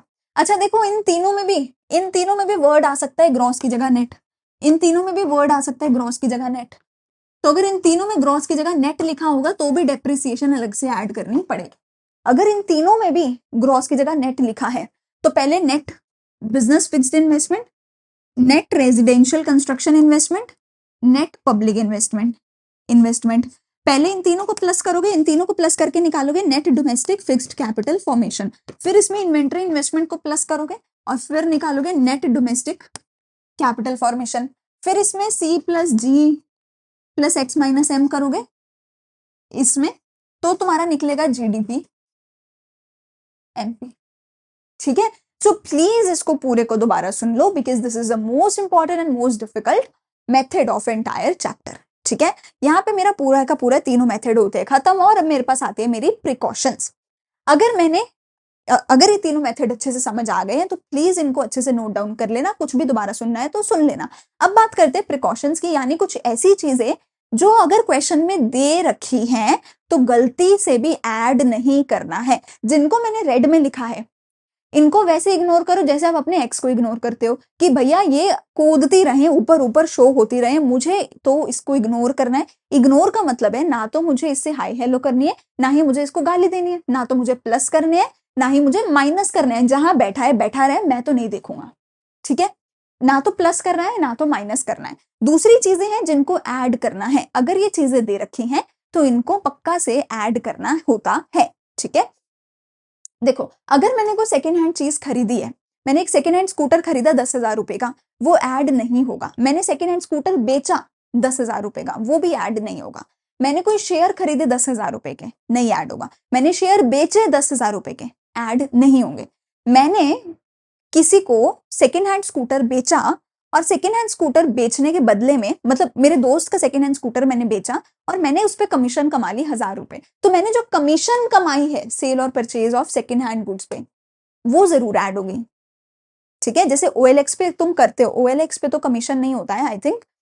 जैसे कोई भी आजकल एप्स होते हैं ना किसी ऐप पे तो ऐसे होगा यार कि तुमने कुछ अपना बेचा और उस पर कमीशन लगा है ना। तो अगर मैं किसी भी ऐप के थ्रू कुछ बेच रही हूँ और वो जो ऐप है वो कमीशन रख रहा है मेरे प्रोडक्ट्स के ऊपर, ठीक है, जो मैं अगर मैंने सेकेंड हैंड सामान बेचा तो सामान की वैल्यू ऐड नहीं होगी, सामान के खरीद और बेच पे जो कमीशन किसी ने अगर कमाई है वो ऐड होगी। अगर मैंने शेयर बॉन्ड डिबेंचर बेचे हैं तो उनकी वैल्यू ऐड नहीं होगी, पर शेयर बॉन्ड और डिबेंचर बेचने पे जो जीरोधा या जितने भी ये एप्स हैं वो जो भी कमीशन रखते हैं, पता है मैं जब भी कोई शेयर खरीदती हूँ, जब भी कोई शेयर बेचती हूँ, हर एक शेयर पे ये जो एप्स है ना, जिन एप्स के थ्रू ट्रेडिंग होती है, वो एप्स कमीशन रखते हैं हर एक ट्रांजेक्शन की, वो कमीशन ऐड होगी। ठीक है, पर शेयर्स का सेल परचेज ऐड नहीं होगा। रॉ मटेरियल की वैल्यू ऐड कभी भी नहीं होती है। ठीक है, production of services for self consumption add नहीं होती है। Production of goods for self consumption है तो वो ऐड होती है। प्रोडक्शन ऑफ सर्विसेज है अगर सेल्फ कंजम्पशन के लिए तो वो ऐड नहीं होती है। ट्रांसफर इनकम ऐड नहीं होती है। चैप्टर 2 में हमने ट्रांसफर इनकम के बारे में पढ़ा था। विंडफॉल गेन मतलब ऐसा गेन जो एकदम से मुझे लॉटरी लग गई और एकदम से करोड़पति बना दे रहे हो। ऐसा नहीं कि रोज तो मैं वैसे तो रोज कई 1,000 रुपए कमाती थी, आज लॉटरी लग गई एकदम से करोड़ रुपए कमा लिए, तो जो एकदम से होने वाले गेन है वो ऐड नहीं होंगे। कोई भी कैपिटल गेन हुआ है, कैपिटल लॉस हुआ है, वो ऐड नहीं होगा। कैपिटल गेन क्या होता है, मैंने कोई अपना एसेट बेच के जो गेन हुआ वो ऐड नहीं होता। नेशनल डेट इंटरेस्ट ये एज इट इज कई बार दे रखा होता है पेपर में, ये ऐड नहीं होता। ओन अकाउंट प्रोडक्शन अगर मैंने कोई करी है तो वो ऐड होती है, मतलब अपने खुद के घर से प्रोडक्शन करी है, जैसे मिक्स्ड इनकम था वही वाली चीज है, वो ऐड होती है। Imputed value of owner occupied house मतलब अगर मैंने अपने खुद के घर से काम किया तो मैंने अपने आप से रेंट चार्ज नहीं किया, पर वो रेंट की वैल्यू ऐड होती है। सिंपल भाषा में जो मिक्स्ड इनकम मैंने समझाई थी वो वाली चीज है, उसके अलग अलग नाम हो सकते हैं ये सारे, और ये ऐड होते हैं। ठीक है, ये जो मैंने प्रिकॉशंस आपको बताई हैं ये कॉमन ही बताई हैं जो सारे ही मेथड पे लागू होने वाली हैं। ठीक है, मैंने इकट्ठी करवाई है सो दैट आपको हर मेथड के लिए अलग से याद नहीं करनी पड़े, पर ये हर एक मेथड पे लागू होती है। और पेपर में अगर किसी भी मेथड की प्रिकॉशन आ जाए, जो कि काफी बार पूछी जाती है, precaution of income method, precaution of expenditure method, तो आप यही वाली प्रिकॉशंस लिख के आ सकते हो। ठीक है, चलो आगे पढ़ते हैं नॉमिनल एंड रियल जीडीपी के बारे में। तो जीडीपी क्या होता है, देखो जीडीपी होता है मेरा प्राइस इनटू क्वांटिटी। मैंने कितना एक साल में हमने सामान बनाया, 10,000 यूनिट्स बनाए, एक यूनिट का प्राइस है 10 रुपए, तो 10 इंटू 10,000 1 लाख हो गई मेरी जीडीपी। एक साल में कितना सामान बनाया, उस सामान की जो मार्केट वैल्यू है उसको जीडीपी बोला जाता है। तो अगर मैं जीडीपी को बढ़ाना चाहती हूँ तो कैसे होगा, GDP is equals to A into B. अगर ए बढ़ जाए तो भी जीडीपी बढ़ेगी, अगर क्वांटिटी बढ़ जाए तो भी जीडीपी बढ़ेगी, अगर ए और बी दोनों बढ़ जाए, तो अगर प्राइस और क्वांटिटी दोनों बढ़ जाए तो भी जीडीपी बढ़ेगी। तो अब क्या ये अच्छी बात है, अगर किसी भी इकोनॉमी में क्वांटिटी ऑफ प्रोडक्शन बढ़ेगा वो तो अच्छी बात है, कि पहले मेरे पास कम सामान बनता था अब ज्यादा सामान बनता है, तो ये तो अच्छी बात है। अगर क्वांटिटी की वजह से जीडीपी बढ़े, क्वांटिटी की वजह से जीडीपी बढ़े, ये तो अच्छी बात है। पर अगर प्राइसेस की वजह से जीडीपी बढ़े ये तो बुरी बात है, क्योंकि ये तो इन्फ्लेशन हो रहा है, महंगाई हो रही है, ये तो लोगों के लिए बुरी बात है। तो अगर प्राइसेस की वजह से जीडीपी बढ़ती है तो ये बुरी बात है, पर जीडीपी तो दोनों की वजह से बढ़ सकती है, प्राइस की वजह से भी, क्वांटिटी की वजह से भी। तो अगर मुझे एक्चुअली कैलकुलेट करना है कि इंडिया फोर्थ लार्जेस्ट इकोनॉमी बनी है या नहीं, कि हमारी जीडीपी बढ़ी है या नहीं, तो मुझे क्या करना पड़ेगा, मुझे ये चेक करना पड़ेगा कि क्वांटिटी बढ़ी है कि नहीं। उसके लिए मुझे प्राइसेस को फिक्स रखना पड़ेगा, और प्राइसेस को फिक्स रख के अगर मैं क्वांटिटी का जो भी चेंज है वो चेक करूं और उसके बेसिस पे चेक करूं कि जीडीपी बढ़ी या नहीं, तो उसको रियल जीडीपी बोला जाता है। रियल जीडीपी प्राइसेस को फिक्स रखती है, और रियल जीडीपी एक बेटर इंडिकेटर होती है जीडीपी ग्रोथ का। धीरे धीरे आगे भी समझेंगे, ध्यान से सुनते रहो, ठीक है। देखो अब जीडीपी क्या है, monetary value of final goods and services produced by residents of the country in an year. एक साल में मेरे लोगों ने कितना सामान बनाया, उसकी मार्केट वैल्यू को जीडीपी बोला जाता है, ठीक है। जीडीपी एस्टिमेट कैसे करी जाती है, prices of the same year के बेसिस पे या prices of the base year के बेसिस पे। मतलब अगर मुझे देखो यहाँ पे देखते हैं, नीचे एग्जाम्पल के साथ देखते हैं। मेरे पास 2 साल है, एक है मेरे पास 2020, एक है मेरे पास 2025। मैंने तुम्हें क्या बताया, जीडीपी का फॉर्मूला क्या होता है, जीडीपी का फॉर्मूला होता है प्राइस इनटू क्वांटिटी। तो अगर मुझे 2020 की जीडीपी निकालनी है, मैं क्या करूंगी, क्वांटिटी इनटू प्राइस करूंगी, 1000 रुपए की जीडीपी आ जाएगी। 2025 की जीडीपी निकालनी है, क्वांटिटी इनटू प्राइस करूंगी, 1500 रुपए की जीडीपी आ जाएगी। इफ यू सी 1000 से 1500 हो गई, 50% से मेरी जीडीपी बढ़ गई, 50%। It's huge. 2, 4, 5, 7% से बढ़ती है जीडीपी, हमारी 50% से बढ़ गई जीडीपी, तो बल्ले बल्ले हो गई। मतलब अब तो हम फोर्थ लार्जेस्ट इकोनॉमी बन गए भैया, अब तो हम विश्व गुरु बन गए। पहले अमेरिका इंडिया को बोलता था कि इंडिया क्या है, अब हम अमेरिका को बोलते हैं तू क्या है बे, यही है। ऐसा नहीं है, ये गलत है, ये सब गलत है, ये एक्चुअल में सच नहीं है। क्यों, तुम यहाँ पे देखो 2020 से 2025 में क्या क्वांटिटी इंक्रीज हुई। अब तुम्हें पता चलेगा कि तुम्हारा पागल कैसे बनाया जाता है न्यूज चैनल्स के द्वारा। क्या क्वांटिटी इंक्रीज हुई, नहीं हुई। क्या प्राइस इंक्रीज हुआ, ऑब्वियसली हुआ। तो टेक्निकली जितना भी मेरा जीडीपी में राइज आया, ये सारे का सारा राइज इसलिए आया क्योंकि हमारे देश में इन्फ्लेशन हो रही थी। तो हमारा देश इंप्रूव नहीं हो रहा, हमारा देश तो उल्टा पिछड़ रहा है। गरीब लोग गरीब हो रहे हैं क्योंकि सामान महंगा होता जा रहा है, लोग खरीद नहीं पा रहे होंगे, तो ये हमारे लिए उल्टा बुरी बात है। तो नॉमिनल जीडीपी इसी को बोला जाता है कि जिस साल की क्वांटिटी उसी साल के प्राइस के साथ मल्टीप्लाई करो, जीडीपी निकालो, तो नॉमिनल जीडीपी बोला जाएगा। नॉमिनल जीडीपी ये नहीं बताती कि ये जो जीडीपी बढ़ी है क्वांटिटी की वजह से बढ़ी है या प्राइस की वजह से बढ़ी है। इसीलिए हमें क्या निकालना पड़ता है, रियल जीडीपी। तो जब भी तुम बोलो अमेरिका तू क्या है, उससे पहले हमारे देश की रियल जीडीपी निकाल के देखो। रियल जीडीपी क्या कहती है, रियल जीडीपी कहती है कि देखो तुम्हें 2025 को 2020 के साथ कंपेयर करना है ना, तुम्हें 2025 को 2020 के साथ कंपेयर करना है ना, तो एक काम करो, क्वांटिटी तुम ले लो 2025 वाली, क्वांटिटी तुम ले लो 2025 वाली, पर जो प्राइस ले रहे हो ना, प्राइस 2025 वाला मत लो, प्राइस ले लो उस साल का जिस साल के साथ तुम कंपेयर कर रहे हो, प्राइस ले लो 2020 का। तो 2025 की क्वांटिटी को मल्टीप्लाई करो 2020 वाले प्राइसेस के साथ, और फिर देखो क्या तुम्हारी जीडीपी बढ़ी या नहीं बढ़ी। जब मैंने ये किया तो मैंने देखा 2020 की जीडीपी भी उतनी थी, 2025 की जीडीपी भी उतनी है, तो जीडीपी में कोई चेंज नहीं आया, मतलब क्वांटिटी में कोई भी चेंज नहीं आया, मतलब क्वांटिटी में कोई भी चेंज नहीं आया। तो जब भी मैं सेम साल के प्राइजेस के साथ जीडीपी निकालती हूँ उसको नॉमिनल जीडीपी बोला जाता है। पर जब भी मैं किसी बेस ईयर के प्राइजेस को लेकर जीडीपी निकालती हूँ तो उसको रियल जीडीपी बोला जाता है। नॉमिनल जीडीपी को करंट ईयर वाली जीडीपी बोला जाता है, रियल जीडीपी को कांस्टेंट प्राइजेस वाली जीडीपी बोला जाता है। बेस ईयर का क्या मतलब है, वो वाला साल जिसके साथ हम कंपेयर कर रहे होते हैं। हमारी एग्जाम्पल के हिसाब से 2020, ठीक है। प्राइस इंडेक्स के बारे में समझते हैं। Real GDP is better than the nominal GDP. क्यों, क्योंकि जो रियल जीडीपी है वो क्वांटिटी में कितना चेंज आया ये बताती है, वो प्राइस को फिक्स रखती है, 2020 वाले प्राइस को ही फिक्स रखती है, और इसीलिए वो एक्चुअल में बताती है क्वांटिटी में कितना चेंज आया। तो बिफोर यू से कि अमेरिका हमें कहता था ना कि हम क्या है, अबे अमेरिका तू क्या है, बिफोर यू से दिस चेक कि हमारी रियल जीडीपी कितनी है। तो रियल जीडीपी कैसे निकालोगे, प्राइजेस को कांस्टेंट रख के, प्राइजेस को कांस्टेंट रख के सिर्फ और सिर्फ क्वांटिटी का चेंज देखा जाए, ठीक है। नॉमिनल जीडीपी से बेटर क्या है, रियल जीडीपी। तो अब रियल जीडीपी में देखो क्या हुआ, रियल जीडीपी में कोई चेंज नहीं आया, नॉमिनल जीडीपी में 50% चेंज आया, देखो, ठीक है। क्या कहते हैं, real GDP remains the same. इससे हमें ये पता चलता है कि क्वांटिटी में कोई भी चेंज नहीं आया था, और जितना भी चेंज आया था वो सिर्फ प्राइस में चेंज आया था।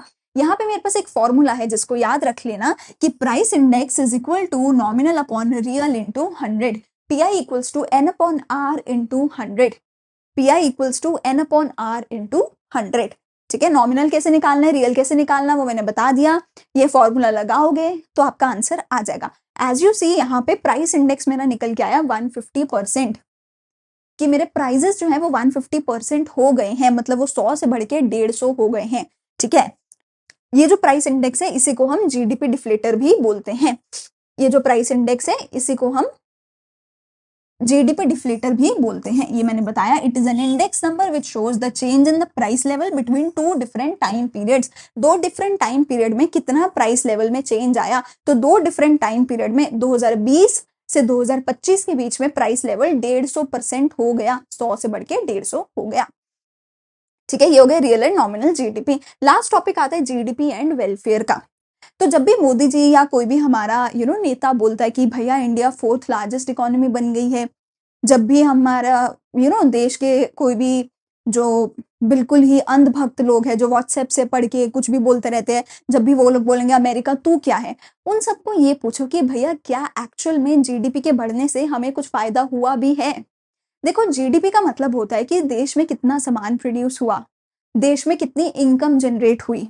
तुम ये चीज सोच के देखो, अगर सारे गरीबों की इनकम सेम रख दी जाए, अंबानी जी की इनकम को डबल कर दिया जाए, जीडीपी हमारी कितनी ज्यादा बढ़ जाएगी।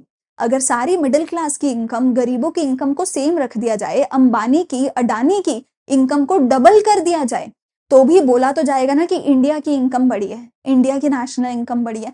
तो जब भी जीडीपी बढ़ती है ना, वो ये नहीं बताता कि गरीब का भला हुआ या गरीब को मारा गया, वो ये बताती है कि पूरे देश की इनकम बढ़ी। पर पूरे देश में एक जो अंबानी है, जो वो शादी करते हैं ना, वैसी शादी लाखों लोग नहीं कर सकते मिलके, लाखों शादियां मिलकर इतनी नहीं होती होंगी जितना उन्होंने कर दिया। तो इसीलिए जीडीपी सबको इकट्ठा मिलके एक ही तराजू पे रख देता है, जो गलत है। तो हमें जीडीपी कभी भी ये नहीं बताता कि असलियत में गरीबों का, देश की जनता का वेलफेयर हुआ या नहीं हुआ। और वही लड़का जो बोल रहा है ना अमेरिका तू क्या है, उसका खुद का भी भला नहीं हुआ, उसका खुद का भी कोई भला नहीं हुआ जीडीपी के बढ़ने से। अ लॉट ऑफ टाइम्स ऐसा होता है। तो जीडीपी इज ऑफन कंसीडर्ड कि भैया जीडीपी बढ़ गई तो देश खुशहाल होगा, देश अच्छा होगा, ठीक है। GDP is often considered as an index of welfare of the people. Welfare mean sense of material wellbeing among the people, ठीक है। But higher GDP is generally taken as greater welfare, लेकिन ये सच नहीं है। This generalisation is not correct. क्यों नहीं है ये सच? डिस्ट्रीब्यूशन ऑफ जीडीपी, हमें जीडीपी के बढ़ने पे ये नहीं पता चलता कि अंबानी जी की इनकम बढ़ी थी या गरीबों की इनकम बढ़ी थी। और ये भी हो सकता है, ये भी हो सकता है कि अमीर और गरीब के बीच का भेदभाव बढ़ गया हो, अमीर और अमीर हो गया हो, गरीब और गरीब हो गया हो, और अमीर के और अमीर होने की वजह से जीडीपी बढ़ी हो। पर ये चीज मुझे जीडीपी से पता नहीं चलती, ठीक है। चेंजेस इन द प्राइजेस, वही मैंने बोला कि प्राइस का तो भैया हमें पता ही नहीं चलता, क्योंकि हम यूजुअली नॉमिनल जीडीपी निकालते हैं, नॉमिनल जीडीपी के टर्म्स में ही बात करी जाती है, रियल जीडीपी की बात नहीं करी जाती है। तो इसीलिए हम कभी भी ये चेक ही नहीं करते कि भैया जीडीपी बढ़ी है तो क्वांटिटी की वजह से या प्राइस की वजह से, ठीक है। नॉन मॉनेटरी एक्सचेंजेस, अगर कोई नॉन मॉनेटरी एक्सचेंज हुआ है, मतलब अगर आपने मुझे कपड़े दे दिए बदले में मैंने आपको पढ़ा दिया, उसको कभी भी जीडीपी में ऐड नहीं करा जाएगा, ठीक है। उसको कभी भी बार्टर एक्सचेंज होता है, आज की डेट में भी काफी बार्टर एक्सचेंज होता है, उसको जीडीपी में काउंट नहीं किया जाता। रेट ऑफ पॉपुलेशन ग्रोथ, देखो अगर हमारी जीडीपी धीरे बढ़ रही है, पॉपुलेशन तेजी से बढ़ रही है, मतलब सामान कम बन रहा है, सामान को यूज करने वाले ज्यादा बन रहे हैं, है ना, तो हमारे लिए अल्टीमेटली खराब हो रही है चीजें, ठीक नहीं हो रही। क्योंकि सामान को यूज करने वाले ज्यादा आ रहे हैं, सामान बन कम रहा है, तो हमारे लिए चीजें खराब हो रही है, ठीक नहीं हो रही है। तो रेट ऑफ पॉपुलेशन ग्रोथ को भी चेक करना पड़ता है, जो हम चेक करते नहीं है। कॉम्पोजिशन ऑफ जीडीपी, जीडीपी बड़ी मतलब ज्यादा सामान प्रोड्यूस हुआ, बम गोले है ना, ये सब चीजें, सबमरीन्स है ना, और वॉर वाली गुड्स प्रोड्यूस हुई या रोटी कपड़ा मकान प्रोड्यूस हुआ। क्योंकि गरीब को तो रोटी कपड़ा मकान चाहिए भैया, गरीब को फर्क नहीं पड़ता तुमने अपने न्यूक्लियर पावर प्लांट बना लिए, तुमने अपने न्यूक्लियर हथियार बना लिए, गरीब कहता है रोटी कपड़ा मकान दे दो। पर ये तो मुझे पता ही नहीं कि प्रोड्यूस हुआ तो हुआ क्या। मैंने तो कह दिया कि 10 लाख करोड़ का सामान प्रोड्यूस हुआ, पर प्रोड्यूस क्या हुआ वो नहीं पता। एक्सटर्नैलिटीज, एक्सटर्नैलिटीज का देखो क्या मतलब होता है। जब भी हम कोई भी काम करते हैं तो हमारे काम की वजह से दूसरे को कुछ ना कुछ इंपैक्ट होता है। अगर आप अभी मैं जैसे कह रही थी कि चिल्ला चिल्ला के बोल बोल के पढ़ो, आपको तो मजा आ गया चिल्ला के बोल के पढ़ के, किसी दूसरे के लिए साउंड पोल्यूशन भी हुआ होगा। ऐसे ही अगर कोई भी फैक्ट्री लगती है, कोई भी बिजनेस कभी कुछ बनाता है, तो वो तो अपना काम कर लेता है, वो जो पोल्यूशन करता है उससे आसपास वालों को प्रॉब्लम होती है। तो जब भी हम कोई काम करते हैं, अच्छा एक्सटर्नैलिटी को ना वेरी वेरी इंपॉर्टेंट की कैटेगरी में डाल लेना। इस चैप्टर में जितना इंपॉर्टेंट है ऑल द 3 मेथड, उतना ही इंपॉर्टेंट है एक्सटर्नैलिटी का टॉपिक, जो कि मेरा आखिरी टॉपिक भी है। इसको very very very very important की कैटेगरी में डाल लेना, इस पे क्वेश्चन बनता है। तो एक्सटर्नैलिटी क्या होता है कि या तो कि मैंने जो काम किया उसकी वजह से किसी को कोई बेनिफिट हुआ या हार्म हुआ by the activity caused by the firm or an individual for which they are not penalized or they have not paid। मैंने काम किया, फैक्ट्री लगाई और उसकी वजह से पोल्यूशन हो गया, मैंने पोल्यूशन के लिए कोई पेनल्टी पे नहीं करी, मैंने फ्री में ही गरीबों को कुछ दान दे दिया, उनके लिए मैंने साफ सफाई कर दी, उनके लिए घर का थोड़ा सा कुछ उनको दे दिया, उसके बदले में उन्होंने मुझे पेमेंट नहीं करी, पर मेरे काम की वजह से उनको बेनिफिट हुआ। इसको बोला जाता है एक्सटर्नैलिटी। मैंने कुछ काम किया, मेरे काम करने की वजह से किसी दूसरे को कुछ बेनिफिट हुआ और उसने मुझे पेमेंट भी नहीं करी उसके, इसको बोला जाएगा पॉजिटिव एक्सटर्नैलिटी। मैंने कोई काम किया, मेरे काम करने की वजह से किसी दूसरे को कोई बेनिफिट हुआ और उसके बदले में मुझे कोई पेमेंट भी नहीं मिली, इसको बोला जाएगा positive externality. Use of public park by the people for pleasure. अगर मेरी कंपनी है, मैंने अपनी कंपनी के बाहर एक पार्क बनवा दिया, तो वो जो पार्क है उसमें कोई भी आ सकता है और पार्क के बदले में मैं किसी से पेमेंट नहीं ले रही, तो ये है पॉजिटिव एक्सटर्नैलिटी। पर अगर मेरी कंपनी ने, मेरी फैक्ट्री ने पोल्यूशन कर दिया, उससे आसपास वालों को प्रॉब्लम हो रही है और उसके लिए मैं कोई पेनल्टी पे नहीं कर रही, ये होती है नेगेटिव एक्सटर्नैलिटी। और ये जो एक्सटर्नैलिटीज हैं इनको जीडीपी में काउंट नहीं किया जाता है। ठीक है, चलो मेरा भी गला बैठ गया बोल बोल के भैया, ऑलमोस्ट 1.5-2 घंटे की वीडियो बनी होगी, पर यहाँ पे हमारा चैप्टर जो है वो होता है खत्म। अगला एक मैं लेक्चर लेके आऊंगी जहां पर मैं इसके सारे इंपॉर्टेंट एमसीक्यूज वगैरह आपको करवाऊंगी। अगर वीडियो अच्छी लगे, मेरा 2 घंटे की अगर मेहनत अच्छी लगे, तो प्लीज सब्सक्राइब जरूर करके जाना। सारे के सारे नोट्स आपको टेलीग्राम चैनल पे मिल जाएंगे, डिस्क्रिप्शन में लिंक मिल जाएगा बाकी की भी सारी प्लेलिस्ट का, तो प्लीज उनको भी जरूर फॉलो करना। हम मिलते हैं अगली वीडियो में। Like share and subscribe to our channel.